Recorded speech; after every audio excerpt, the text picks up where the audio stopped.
బంగాల్లో ముర్షిదాబాద్ ఆ ప్రాంతంలో హుమాయూ ఒక వ్యక్తి ఉన్నాడు. టిఎంసి లీడర్ అయిన బాబరీ పేరు పైన ఒక మస్జిద్ నేను కూడా చాలా పెద్ద ఎత్తున కడతా అని ఇవాళ భూమి పూజ చేయనికి ఆయన ప్లాన్ చేసిండు. నేను మన రామ భక్తులకి చెప్పేది ఒక్కటే, బాబరీ మస్జిద్ ఏ విధంగా అయోధ్యలో ప్రతి ఒక్క రామ భక్తులు కలిసిమెలిసి బాబరీ మస్జిద్ని ధ్వంసం చేసినారు కదా, అదేవిధంగా బంగాల్లో ఒకవేళ బాబరీ మస్జిద్ ఈయన పూర్తిగా 3 yearsలో కడతా అంటున్నాను.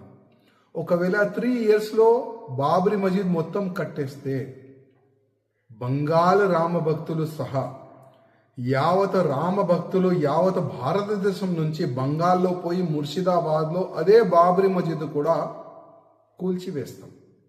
బంగాల్ రామ భక్తులు ఎట్లాంటి కూడా భయపడే అవసరం లేదు. ఎందుకంటే ఇవాళ బంగాల్లో గవర్నమెంట్ ఎవరిది మీ అందరికీ తెలుసు. హిందువుల పట్ల కానీ దేశం పట్ల కానీ వ్యతిరేకంగా ఆలోచన పెట్టుకొని అట్లాంటి మమతా బెనర్జీ టిఎంసి గవర్నమెంట్ అక్కడ దాదాపు 1 కోటి పైన బంగ్లాదేశీ ముస్లిమోల్ని ఇల్లీగల్గా బంగాల్లో ప్రవేశ చేపించిన అట్లాంటి మమతా బెనర్జీ అక్కడ గవర్నమెంట్ ఉన్నది. ఎవరిది గవర్నమెంట్ ఉంటే వాళ్ళది రాజ్యం మీ అందరికీ తెలుసు. అందుకోసం భయపడే అవసరం లేదు.